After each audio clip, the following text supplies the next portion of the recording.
आपकी असफलता का सबसे बड़ा कारण है कि आप अपने पुराने अभिषेक पर निर्भर रहते हो, और जब तक आप पुराने पर निर्भर रहोगे तब तक आपको नया अभिषेक नहीं मिलता।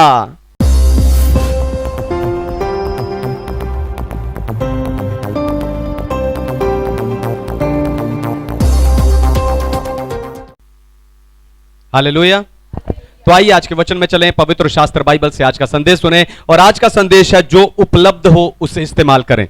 जो उपलब्ध हो उसे इस्तेमाल करें। मेरे साथ निकालिए न्यायियों की पुस्तक अध्याय 15 और उसका वचन 15। बुक ऑफ जजेस चैप्टर 15 वर्स 15। तब उसको गधे के जबड़े की एक नई हड्डी मिली, और उसने हाथ बढ़ाकर उसे ले लिया और उससे 1000 पुरुषों को मार डाला। आमीन, हालेलुया। परमेश्वर के नाम की महिमा। तो आपके जीवन में ऐसा समय जरूर आया होगा जहां पर पैसे की या चीजों की कमी होने के कारण आपने खुद को शर्मिंदा महसूस किया हो, दूसरों के सामने खुद को छोटा महसूस किया हो, क्योंकि उस कमी के समय में आप कई कामों को, उन सीमित संसाधनों के कारण आप कई कामों को नहीं कर पाए होंगे। वो काम आपके रुक गए होंगे, है ना। चर्च में भी जब किसी तरह का काम हो या सेवकाई के लिए देने की बातें हो, तो आप ये सोचकर बैठे रहते हो कि अगर मेरे पास पूरे संसाधन होते, अगर मेरे पास पैसा होता तो मैं ये जरूर करता, तो मैं भी इसमें जरूर भागीदार बनता। पर आपको बताऊं, अगर मैं पैसे का और साधनों का इंतजार करता रहता तो आज हमारा चर्च जहां है वहां नहीं होता। हालेलुया। आज जहां है वहां पर नहीं होता। शिमशोन को मारने के लिए पलिश्तियों ने उसे घेर लिया, लेकिन तभी परमेश्वर का आत्मा उस पर उतरा और उसके हाथों की रस्सी अपने आप जलकर टूट गई, और तभी शिमशोन को एक गधे के जबड़े की नई हड्डी मिली, और उसने उस हड्डी के द्वारा 1000 पलिश्तियों को मार दिया। हालेलुया।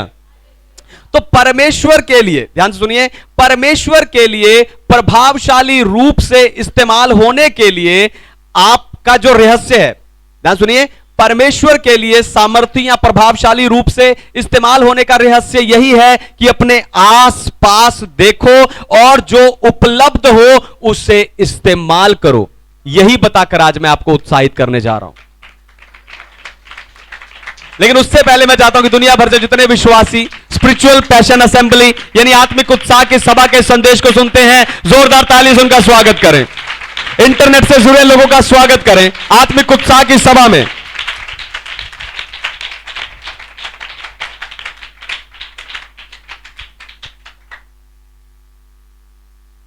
तो जो उपलब्ध हो उसे इस्तेमाल करो। पहली बात, गधे के जबड़े की हड्डी शिमशोन के लिए परमेश्वर का प्रावधान थी।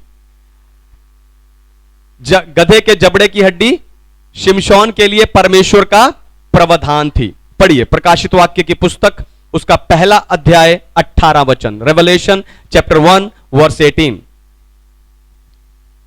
मैं मर गया था और अब देख मैं युगानुयुग जीवता हूं, और मृत्यु और अधलोक की कुंजियां मेरे ही पास है। आमीन। परमेश्वर के नाम की महिमा हो। हालेलुया। तो परमेश्वर उपलब्ध करने वाले परमेश्वर हैं। परमेश्वर उपलब्ध करने वाले परमेश्वर, सब लोग, परमेश्वर उपलब्ध करने वाले परमेश्वर, वो हमेशा हमारे लिए उपाय करते हैं। अब्राहम के लिए किया, परमेश्वर हमेशा हमारे लिए उपाय करते हैं, चीजों को मुहैया करते हैं, हमें छुड़ाते हैं, फिर चाहे आप उस समय उसके योग्य भी ना हो। हालेलुया। उत्साहित होकर दोबारा सुनिए, परमेश्वर उपाय करने वाले परमेश्वर हैं, वो चीजों को मुहैया करने वाले परमेश्वर हैं, वो समय समय पर हमें छुड़ाते हैं जबकि हम उसके उस समय पर योग्य भी नहीं होते। हालेलुया। और शिमशोन के लिए परमेश्वर का वो उपाय गधे के जबड़े की नई हड्डी थी। हालेलुया। गधा मरा हुआ था लेकिन हड्डी नई थी। नए कहने से उसका अर्थ है कि शायद, नए कहने से उसका अर्थ है कि उस जबड़े में अभी भी मांस होगा या उस जबड़े में अभी भी दांत होंगे, इसलिए उसको नई हड्डी कह रहा है। और आपको बताऊं, यह नई हड्डी प्रभु यीशु मसीह को दिखाती है। हालेलुया। ये नई हड्डी प्रभु यीशु मसीह को दिखाती है, जो मर तो गया था लेकिन फिर युगान युग जीवित है। हालेलुया। जो मर गया था लेकिन वो युगान युग फिर से जीवित है। वो जी उठने के बाद, मुर्दों में तीसरे दिन जी उठने के बाद अपने चेलों के पास गया और उसने अपने वो जख्म, वो निशान उसे दिखाए जो नए थे। हालेलुया। यीशु ने वो जख्म, वो निशान उन्हें दिखाए जो नए थे। और मैंने आपको पहले सिखाया था कि स्वर्ग में यीशु मसीह के आज भी वो निशान हैं और वो नए हैं। हालेलुया। वो नए हैं किस लिए? ताकि हमारे उद्धार के काम के लिए। हालेलुया।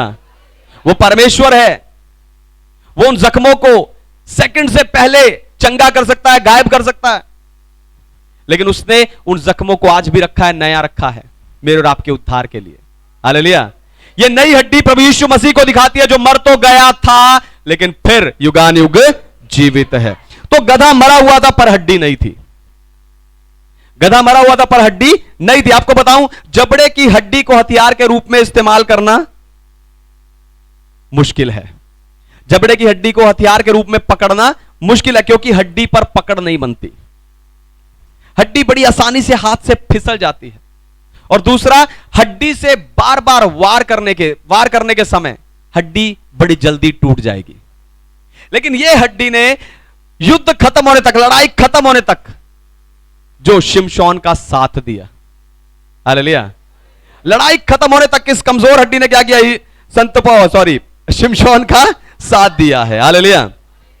तो इस वचन को तैयार करते समय, ध्यान सुनिए, इस वचन को तैयार करते समय मेरे मन में आया कि अगर गधे के हड्डी की जगह शेर के जबड़े की हड्डी होती, और वो भी वो शेर जिसे शिमशोन ने खुद अपने हाथों से फाड़ा था, तो शिमशोन को सामर्थी होने का एहसास ज्यादा होता। लेकिन तभी पवित्र आत्मा ने मेरे मन से बात किया, जो मन बोल रहा था उसी मन से बात किया कि निर्बल कमजोर जानवर की हड्डी लेने के पीछे तात्पर्य है कि परमेश्वर ने इस जगत की मूर्खतापूर्ण चीजों से, मूर्खतापूर्ण वस्तुओं के द्वारा चमत्कार किया था। हालेलुया। इस संसार की मूर्खतापूर्ण वस्तुओं के द्वारा परमेश्वर ने चमत्कार किया था, ताकि मनुष्य की नहीं, परमेश्वर की सामर्थ्य की ही महिमा हो। हालेलुया। यह शेर तो मैं नहीं मारा था, इसी का जबड़ा लाया, इसी से तुम्हें फाड़ दिया। इससे कहने से कहीं ज्यादा महिमा परमेश्वर को मिली कि इस गधे के जबड़े की हड्डी से, हालेलुया, शिमशोन ने 1000 पलिश्तियों को मारा। तो जो आपके पास है, हालेलुया, जो आपके पास है, ध्यान से सुनिए, तो जो आपके पास है, जब आप उसे लेकर परमेश्वर के लिए खड़े हो जाएंगे, तब परमेश्वर उसमें सामर्थ भरेंगे। हालेलुया। मेरे पास तो नहीं है, मेरे पास संसाधन नहीं है, मेरे पास पैसा नहीं है, मैं ये काम नहीं कर सकता। लेकिन जो आपके पास है, जब आप उसे लेकर परमेश्वर के लिए खड़े हो जाएंगे, तब परमेश्वर उसमें सामर्थ भरेंगे। हालेलुया। हालेलुया। तब परमेश्वर उसमें सामर्थ भरेंगे। आप अपने दुश्मनों को, अपनी गरीबी को, अपने पैसे की कमी को, अपने संसाधनों की कमी को, अपने दुश्मनों को मारते जाओगे, गिराते जाओगे, उन्हें हराते जाओगे, और महिमा परमेश्वर के सामर्थ्य की होगी। हालेलुया। आप दोगे, आपको कमी नहीं होगी। आप काम करने के लिए खड़े होंगे, संसाधन खुद आपके पास आएंगे। हालेलुया। और आप अपने दुश्मनों को हराते और मारते जाओगे, और महिमा परमेश्वर के सामर्थ्य की होगी। गधे के जबड़े की हड्डी जीवन और मृत्यु की तस्वीर है। गधे के जबड़े की हड्डी जीवन और मृत्यु की तस्वीर है। पढ़िए इब्रानियों की पत्री अध्याय 4 वचन 12, हिब्रूज चैप्टर 4 वर्स 12। क्योंकि परमेश्वर का वचन जीवित और प्रबल और हर एक दो धारी तलवार से भी बहुत चोखा है, और प्राण और आत्मा को और गांठ गांठ और गुदे गुदे को अलग करके आर पार छेदता है, और मन की भावनाओं और विचारों को जांचता है। आमीन। परमेश्वर के नाम की महिमा। तो मृत्यु की तस्वीर, जबड़े की हड्डी जो है वो जीवन और मृत्यु की तस्वीर है। मृत्यु की तस्वीर इसलिए क्योंकि इस गधे के जबड़े की हड्डी से शिमशोन ने 1000 पलिश्तियों को मारा था। शायद इसीलिए आज से पहले इस वचन पर जितने भी प्रचार हुए हैं उन प्रचारों में इसे सिर्फ मृत्यु का हथियार ही बताया गया है। यानी उन प्रचारकों ने आज तक आपको इसकी सिर्फ मृत्यु की तस्वीर ही दिखाई है। हालेलुया। इसकी सिर्फ मृत्यु की तस्वीर ही दिखाया, आपको सिर्फ एक तस्वीर के बारे में ही बताया है। हालेलुया। आपको एक ही तस्वीर दिखाई, एक ही तस्वीर के बारे में बताया, लेकिन ध्यान सुनिए, लेकिन वही हथियार जिससे शिमशोन ने 1000 पलिश्तियों को मारा, उसी हथियार के कारण शिमशोन जीवित रहा। हालेलुया। तो उनके लिए मृत्यु का कारण बना, लेकिन इसके लिए जीवन की तस्वीर बन गया। हालेलुया। इसी हथियार ने शिमशोन को बचाया भी है। हालेलुया। तो यह परमेश्वर के वचन को दिखाता है। जबड़े की हड्डी जो जीने और मरने की तस्वीर है, यह परमेश्वर के वचन को दिखाता है जो दो धारी तलवार के समान है। हालेलुया। जो वचन बचाता है वही वचन मारता भी है। जो वचन बचाता है वही वचन मारता भी है। अगर आप इस वचन को नहीं मानेंगे तो आप मरेंगे, लेकिन अगर आप इस वचन को, पवित्र शास्त्र बाइबल को ग्रहण करेंगे, तब आप बचेंगे। हालेलुया। हालेलुया।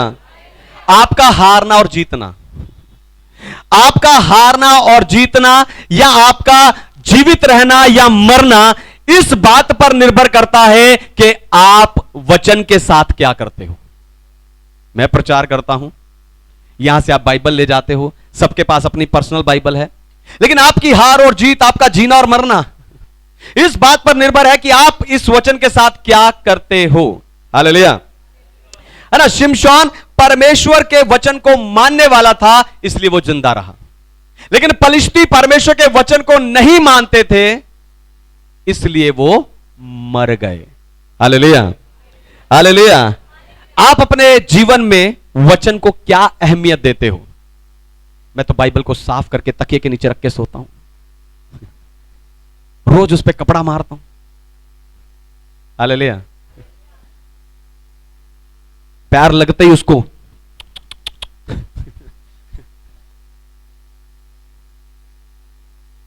आप अपने जीवन में वचन को क्या अहमियत देते हो? हालेलुया। आपके जीवन में वचन की क्या अहमियत है? आपको बताऊं, परमेश्वर का वचन यानी बाइबल आपको जीवन देता है। परमेश्वर का वचन यानी बाइबल आपको जीवन देता। सोचकर देखो, दुख, बीमारी, परेशानी में जब आप अपनी इस बाइबल को, जिसे आप रोज साफ करके रख देते हो, बस जब आप दुख, बीमारी, परेशानी में अपनी इस बाइबल को खोलकर पढ़ते हो, या चर्च में आकर जब आप वचन को सुनते हो, उस समय आपको अच्छा महसूस होता। क्यों? क्योंकि ये वचन आपके शरीर और आत्मा दोनों को चंगा करता है, यानी ये आपको जीवन देता है। हालेलुया। ये आपको जीवन देता है। फिर आप जिस आत्मिक लेवल पर हैं, है ना, हम सबका आत्मिक लेवल अलग अलग है, हम लोग आत्मिक लेवल में बढ़ रहे हैं। तो जो आपका आत्मिक लेवल है, अभी तक आपने जिस आत्मिक लेवल तक पहुंचे हैं, उस आत्मिक लेवल को बनाकर रखने में यह वचन ही आपकी मदद करता है। हालेलुया। मैंने आत्मिक लेवल अचीव कर लिया, फर्स्ट लेवल क्रॉस कर लिया, सेकंड लेवल पर आ गया, लेकिन उसके बाद मैंने बाइबल छोड़ दिया, मैंने प्रार्थना छोड़ दिया, मैंने चर्च जाना छोड़ दिया। फिर वो लेवल कहां गया? उस लेवल को अगर आपको बनाकर रखना तो क्या करना पड़ेगा? वचन ही मदद करेगा। हालेलुया। बाइबल पढ़ने से सिर्फ आत्मिक उन्नति ही नहीं होती, पर जो आपने आत्मिक उन्नति पाई है वो आत्मिक उन्नति बनी भी रहती है। हालेलुया। क्योंकि परमेश्वर का यह वचन, परमेश्वर का यह वचन, परमेश्वर के मुंह से निकलने वाला यह वचन रूपी रोटी, हालेलुया, आपको सस्टेन करती है, आपको सामर्थ देती है और आपको उस स्तर को बनाए रखने में मदद करती है। हालेलुया। ये रोटी आप खाते हैं इसलिए आप जिंदा रहते हैं। मनुष्य केवल रोटी से नहीं, पर परमेश्वर के मुख से निकलने वाले वचन से भी जीवित रहता है। हालेलुया। जो उपलब्ध हो उसे इस्तेमाल करो। तीसरी बात, और आखिरी बात, शिमशोन ने गधे के जबड़े की हड्डी को फेंक दिया। हालेलुया। शिमशोन ने गधे के जबड़े की हड्डी को फेंक दिया। पढ़िए न्यायियों की पुस्तक अध्याय 15 वचन 17। अब बिल्कुल इस वचन के अंत में है, डीप में हम जा रहे हैं, गहराई में जा रहे हैं, सुनिए। जब वह ऐसा कह चुका तब उसने जबड़े की हड्डी फेंक दी और उस स्थान का नाम रामत लही रखा गया। Hallelujah, hallelujah, hallelujah. आज पुराने आत्मिक उत्साही लोग नहीं है, नहीं है सारे। हालेलुया, परमेश्वर के नाम की महिमा। हालेलुया। तो शिमशोन ने गधे के जबड़े की हड्डी को फेंक दिया। जिस हड्डी ने शिमशोन को बचाया, जिस हड्डी के साथ शिमशोन ने 1000 पलिश्ती लोगों को लहू लुहान करके मार दिया, मार गिराया, जो हड्डी उसके जीवित रहने का कारण हुई, उसी हड्डी को शिमशोन ने लड़ाई खत्म होने के बाद फेंक दिया। हालेलुया। शिमशोन की जगह अगर आप होते, शिमशोन की जगह अगर आप होते तो आप उस हड्डी को संभाल कर रख लेते। अरे आज जितने काम आई है तो आगे फिर काम आ सकती है, रख लो। नहीं तो आप गधे के जबड़े की और हड्डियों को ढूंढते, जंगलों में, पहाड़ों में, गुफाओं में जा जाकर आप गधे के जबड़े की और हड्डियों को ढूंढते और उससे आप क्या करते, युद्ध के हथियार बनाना शुरू कर देते। नहीं तो आप ये हड्डी जो बच गई, इस हड्डी के छोटे छोटे टुकड़े करके इसे बाकी हड्डियों में मिलाते और उसे सामर्थ्य बनाने की सोचते। घर में जाके इसमें और तेल डाल लेना, घर में जाके इसमें और पानी मिला लेना। Hallelujah, hallelujah. आप क्या करते, इस हड्डी से छोटी छोटे टुकड़े निकालकर इसे और हड्डियों में मिलाकर उन्हें सामर्थ्य बनाने के बारे में सोचते। लेकिन शिमशोन ने इस हड्डी को, हालेलुया, लेकिन शिमशोन ने इस हड्डी को फेंक दिया। क्यों पास्टर जी? लेकिन शिमशोन ने इस हड्डी को फेंक दिया क्योंकि सामर्थ हड्डी में नहीं, हड्डी पर थी। हालेलुया। सामर्थ हड्डी के अंदर नहीं, हड्डी के ऊपर थी। और जब सामर्थ चली गई, अभिषेक चला गया, तो वो हड्डी किसी काम की नहीं है, उसे फेंक दिया। Hallelujah, hallelujah.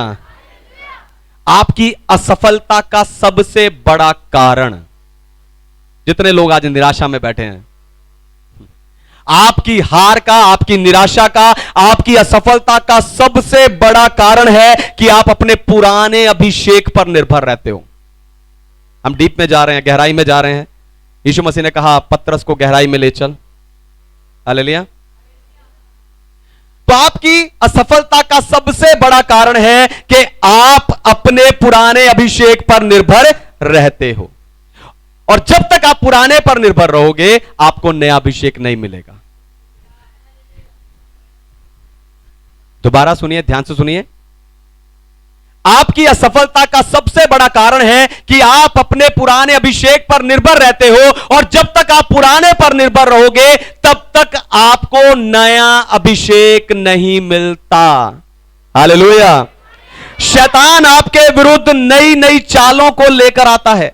शैतान रोज आपके विरुद्ध नए नए जाल बुनता है और आप उसी पुराने अभिषेक के साथ उसका सामना करते रहते हो, इसलिए हारते रहते हो। हालेलुया। उदाहरण के लिए, चर्च में आने के समय आप सोचते हो कि पिछले संडे जो चमत्कार और आशीष उस दूसरे भाई ने या उस दूसरी बहन ने पाई थी, आज मैं भी उसे हासिल करूंगा। लेकिन आप उसे हासिल नहीं कर पाते। पता क्यों? क्योंकि मैं हर संडे यहां नए अभिषेक के साथ खड़ा होता हूं। हालेलुया। एक हड्डी जो मैंने इस्तेमाल कर ली, मैं उसे फेंक कर आता हूं और यहां नए अभिषेक के साथ खड़ा होता हूं। हालेलुया। फिर आपकी बात करूं तो, जब आप बाइबल पढ़ने बैठते हैं, बाइबल उठाते हैं, बाइबल पढ़ने बैठते हैं, परमेश्वर आपको प्रकाशन देते हैं, आपको वचन के बारे में परमेश्वर प्रकाशन देते हैं और आप उन प्रकाशनों को वहीं बाइबल में ही लिख लेते हो। हालेलुया। आप उन प्रकाशनों को वहीं बाइबल में ही नोट कर लेते हो, वहीं पर लिख लेते हो। फिर कभी जब आप दोबारा उस वचन को पढ़ते हो तो आप उसी प्रकाशनों को पढ़कर वहीं तक सीमित रह जाते हो, और किसी को बताने या सिखाने के समय आप सालों बाद भी सिर्फ वही सिखाते रहते हो, जो वहां लिखा है, जितना वहां लिखा है वही सिखाते रहते हो, यानी आपको नया प्रकाशन नहीं मिलता। हालेलुया, क्योंकि आप पुरानी हड्डी लेकर घूम रहे हो। हालेलुया, आप पुरानी हड्डी लेकर घूम रहे हो। तो क्या करना चाहिए पास्टर जी? जब आप हर संडे आते हो, यहां जो वचन होता है, जो चंगाई छुटकारे के समय का अभिषेक होता है, उस समय पर आपको उस अभिषेक में शामिल होना है। हो सकता है आज आपको उसकी जरूरत ना हो। हालेलुया, हो सकता है आप में से, आप सैकड़ों लोगों में से एक व्यक्ति ऐसा हो जिसको आज इस वचन की जरूरत नहीं है, लेकिन अगले संडे, बाद में अगले संडे अगर आपको इसकी जरूरत पड़ी तो आपको दोबारा नहीं मिल पाएगा। हालेलुया, इसलिए जो वचन है, वचन का अभिषेक है, जो चंगाई छुटकारे का समय का अभिषेक है, उसके अंदर आपको बनना है। हालेलुया, उसका आपको मौका उठाना है। फिर जब बाइबल पढ़ते हो, कभी भी प्रकाशनों को बाइबल में मत लिखो। हालेलुया, उन प्रकाशनों को बाइबल में मत लिखिए।